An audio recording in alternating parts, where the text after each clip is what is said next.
Le merveilleux plan du salut. La lumière du monde.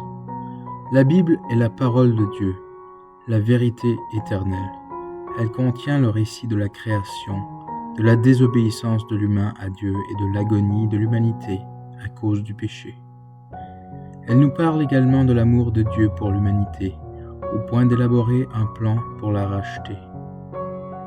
Elle nous parle d'un Sauveur qui est né, qui est mort pour le péché de tous et qui a été ressuscité pour le salut de l'humanité.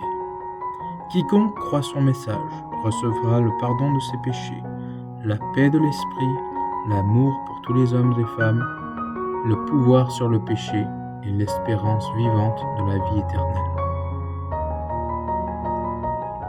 La merveilleuse création de Dieu. Dieu, le créateur de l'univers, a toujours existé. Il est partout, il est tout-puissant et omniscient. C'est par sa grande puissance que toutes les choses ont été créées. Dieu a créé cette terre recouverte d'eau, puis il a dit que la terre ferme apparaisse, et cela s'est produit. Il a créé les collines et les vallées, et les a couvertes d'herbes, de fleurs magnifiques et d'arbres de toutes sortes. Il a créé les oiseaux qui chantent tant de choses différentes. Dieu a créé tous les animaux, grands et petits, qui parcourent les champs et les forêts, ainsi que les petits insectes et les reptiles qui vivent sur le sol. Il a créé les lacs et les océans et toutes les créatures qui les habitent. Il a créé les continents sur lesquels vivent des gens de toutes les races. Dieu a créé le soleil pour donner de la lumière et de la chaleur, et la lune pour éclairer la nuit. Il a paré le ciel de milliers d'étoiles magnifiques et scintillantes. Enfin, Dieu a formé l'homme à partir de la poussière de la terre. Il a insufflé dans ses narines le souffle de la vie, et l'homme est devenu une âme vivante. Dieu l'a appelé Adam. Voyant qu'Adam avait besoin d'une aide, Dieu l'a fait tomber dans un profond sommeil. Dieu a alors pris une côte d'Adam et en a formé une femme. Adam aimait Ève, et elle l'aimait aussi. Ils avaient une douce communion l'un avec l'autre. C'était le plan de Dieu pour une unité familiale. Dieu a tout créé en 6 jours, et s'est reposé le 7e jour. Il a regardé tout ce qu'il avait fait, et a vu que c'était très bon. Dieu a donc béni le 7e jour et l'a sanctifié comme jour de repos pour l'homme. La Bible parle d'un ange déchu, appelé Satan, ou le diable. Il a été chassé du ciel et il est la cause de tous les maux. À cause de lui, le chagrin, la souffrance, la maladie et la mort sont entrés dans le monde. Le début tragique du péché. Dieu aimait Adam et Ève. Il a créé un bel endroit appelé Jardin d'Éden pour qu'ils y vivent. Adam devait prendre soin de ce jardin. Dans celui-ci, il y avait de nombreuses sortes de légumes et de fruits qu'il pouvait manger. Il y avait un arbre appelé l'arbre de la connaissance du bien et du mal. Dieu avait dit à Adam de ne pas manger de cet arbre, car s'il en mangeait, il mourrait. Un jour, Satan vint trouver Ève et lui dit un mensonge. Il lui dit « Vous ne mourrez nullement, vous serez comme des dieux, connaissant le bien et le mal. » Genèse, chapitre 3, versets 4 à 5. En regardant le fruit de ce bel arbre, elle a vu qu'il serait bon à manger et que sa consommation apporterait la sagesse. Elle a pris du fruit, en a donné à Adam, et tous deux en ont mangé. Immédiatement, ils se sont sentis très coupables dans leur cœur. Ils n'avaient jamais ressenti cela auparavant. Ils savaient qu'ils avaient fait quelque chose de très mal. Ils avaient tous deux honte d'eux-mêmes en pensant à leur désobéissance. La peur s'est emparée de leur cœur à l'idée de rencontrer Dieu. Ils se sont donc cachés parmi les arbres du jardin. Dans la fraîcheur du jour, Dieu a appelé Adam et lui a dit « Où es-tu » Il ne pouvait pas se cacher de Dieu. Ils sont donc venus en sa présence et ont reconnu leur faute. Dieu leur a fait comprendre que c'était un grand péché de désobéir à son commandement. Il leur a dit qu'ils devaient être punis pour leur désobéissance. Ils allaient désormais connaître la souffrance et les problèmes dans leur vie. Ils allaient devoir travailler pour gagner leur vie. Leur corps deviendrait vieux et usé. Ils mourraient et retourneraient à la poussière. Après les avoir chassés de ce beau jardin, Dieu a placé des chérubins et une épée flamboyante pour les empêcher de manger de l'arbre de vie. Ils ont commencé à comprendre les conséquences du péché et le grand chagrin qu'il entraîne. Le triste résultat du péché.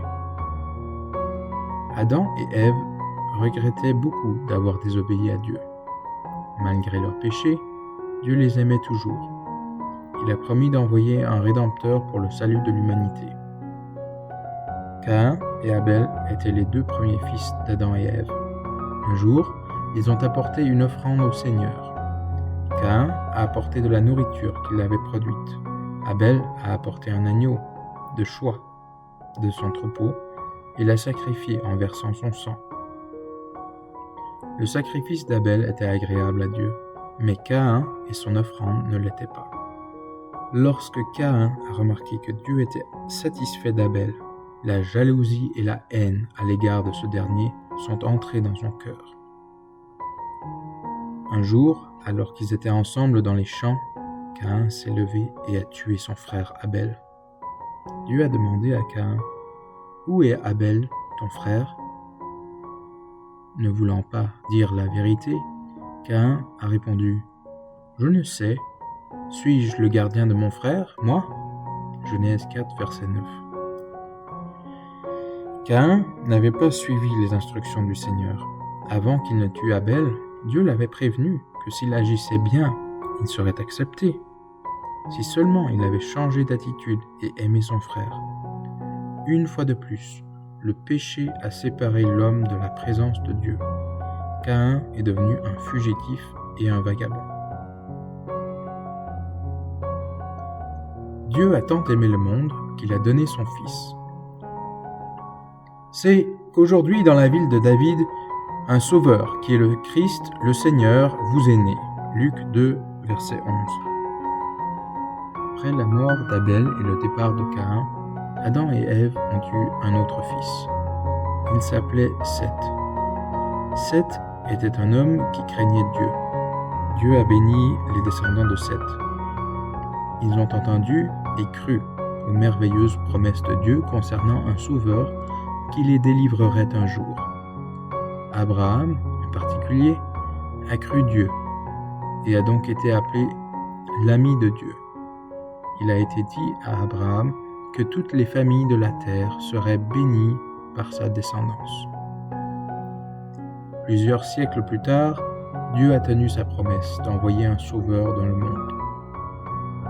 Cela s'est passé de manière miraculeuse dans la petite ville de Bethléem en Judée. Là, un bébé est né de Marie, qui était vierge. Luc 2, versets 1 à 7.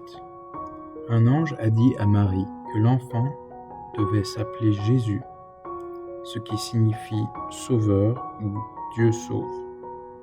Il deviendrait un grand maître qui enseignerait beaucoup de choses au sujet de Dieu.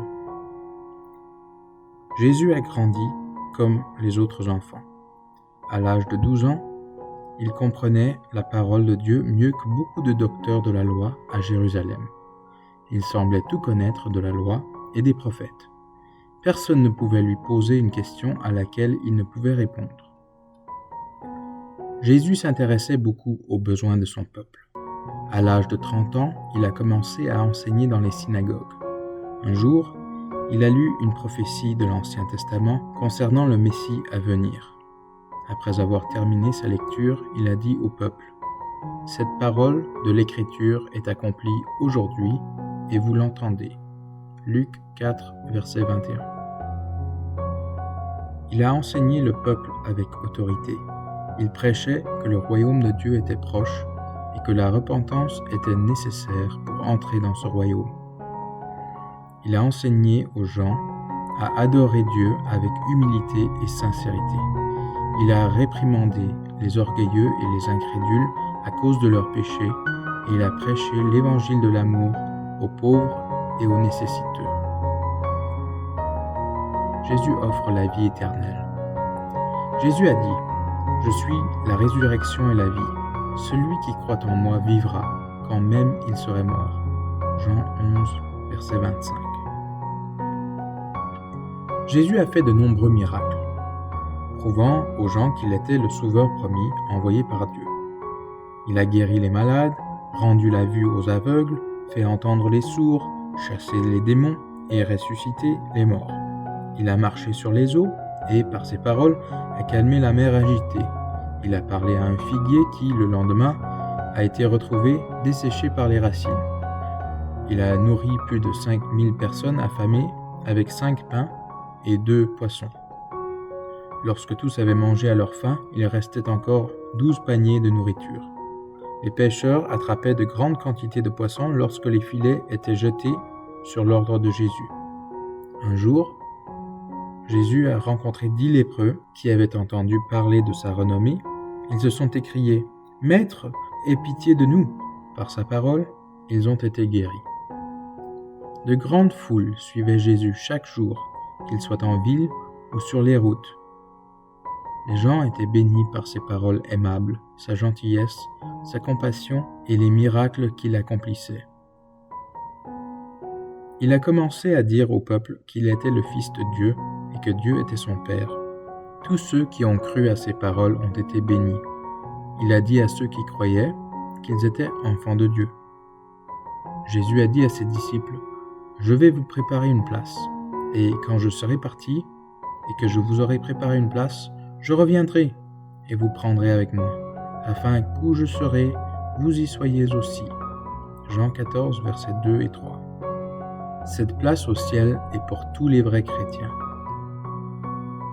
Venez, vous qui êtes bénis de mon Père, possédez en héritage le royaume qui vous a été préparé dès la fondation du monde. Matthieu 25, verset 34. Jésus est mort pour nos péchés. Et, quand ils furent arrivés au lieu appelé Calvaire, ils le crucifièrent là. Luc 23, verset 33. Les scribes et les pharisiens étaient très irrités par Jésus et son enseignement. Ils leur reprochaient souvent de rechercher les honneurs et de se livrer à des pratiques illicites pour gagner de l'argent. Ils étaient très jaloux et envieux de Jésus, parce que tant de gens croyaient en lui, le suivaient et le louaient. Ils craignaient que le peuple ne fasse de Jésus son roi. Ils ont essayé de faire dire ou faire à Jésus des choses qui feraient perdre la foi aux gens. Mais Jésus était trop sage. Leur haine et leur colère se sont accrues au fur et à mesure que la popularité de Jésus augmentait. Elles sont devenues si grandes qu'ils ont projeté de le mettre à mort. Ils ont traîné Jésus devant les tribunaux, ils l'ont accusé d'être un malfaiteur et un blasphémateur. Ils ont porté de nombreuses fausses accusations contre lui. Puis ils l'ont emmené chez Ponce Pilate, le gouverneur romain de Judée. Pilate n'a rien trouvé à redire à Jésus et a décidé de le relâcher. Mais les accusateurs de Jésus se sont transformés en une foule en colère et ont crié « Crucifiez-le! Crucifiez-le! Crucifiez-le » Pilate a entendu leurs cris de colère et leurs menaces. Il a cédé à leurs exigences et a livré Jésus pour être exécuté. Ils ont mis une couronne d'épines sur sa tête et, par dérision, l'ont appelé roi. Ils lui ont craché au visage et l'ont battu cruellement. Enfin, ils l'ont cloué sur la croix et l'ont laissé mourir. Jésus a été mis à mort alors qu'il était innocent, tout comme l'agneau qu'Abel avait offert sur un autel des siècles auparavant. Abel avait offert son agneau comme symbole de l'agneau de Dieu qui mourrait pour les péchés du monde. Les prophètes d'autrefois avaient également prédit la souffrance et la mort de Jésus. Jean-Baptiste a dit « Voici l'agneau de Dieu qui ôte le péché du monde. » Jean 1, verset 29. Car Dieu a tant aimé le monde qu'il a donné son Fils unique, afin que quiconque croit en lui ne périsse point, mais qu'il ait la vie éternelle. Jean 3,16.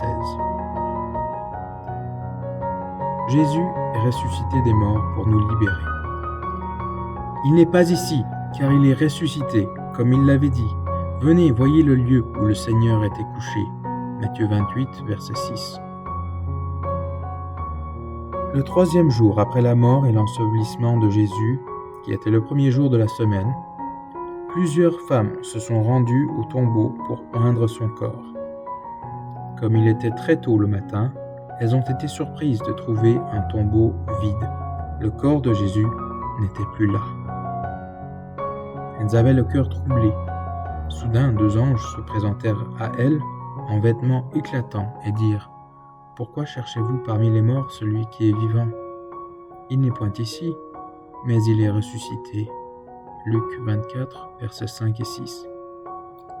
Elles se sont empressées de retourner raconter aux disciples ce qu'elles avaient vu et entendu. Les disciples, n'ayant pas cru à leur histoire, Pierre et Jean sont allés enquêter par eux-mêmes. Eux aussi ont trouvé le tombeau vide. Ils sont entrés et ont vu les vêtements de lin et la serviette bien pliée qui avaient été enroulés autour de la tête de Jésus. En voyant ces choses, ils ont cru à l'histoire des femmes. Le soir du même jour, les disciples étaient réunis derrière des portes closes, car ils craignaient les Juifs. Soudain, Jésus s'est présenté au milieu d'eux et leur a dit : « La paix soit avec vous. » Il leur a montré ses mains et son côté transpercé. En voyant le Seigneur, ils se sont réjouis et ont cru que c'était le même Jésus qui avait été crucifié et qui était ressuscité des morts. Après cela, Jésus s'est montré à de nombreuses personnes comme preuve de sa résurrection. Le matin où Jésus est ressuscité des morts reste le jour le plus glorieux de toute l'histoire. Ce jour-là, le merveilleux plan de salut de Dieu a été achevé. Ce plan de salut opère un changement dans le cœur et la vie des hommes par la grâce de Dieu, par la foi en la mort et la résurrection de Jésus. Si donc quelqu'un est en Christ, il est une nouvelle créature. Les choses vieilles sont passées. Voici, toutes choses sont devenues nouvelles. 2 Corinthiens 5, verset 17. Désormais, tous ceux qui reçoivent Jésus dans leur cœur et le suivent docilement toute leur vie, ressusciteront et vivront éternellement au ciel. Jésus a dit : « Parce que je vis et que vous vivrez. » Jean 14, verset 19. Ce message parle-t-il à votre cœur ? Quelle est votre réponse ? Allez-vous vous repentir et croire à l'Évangile ? Il n'y a de salut en aucun autre, car sous le ciel, il n'y a pas un autre nom qui ait été donné aux hommes par lequel nous devions être sauvés. Acte 4, verset 12. Ne tardez pas. Venez à Jésus aujourd'hui.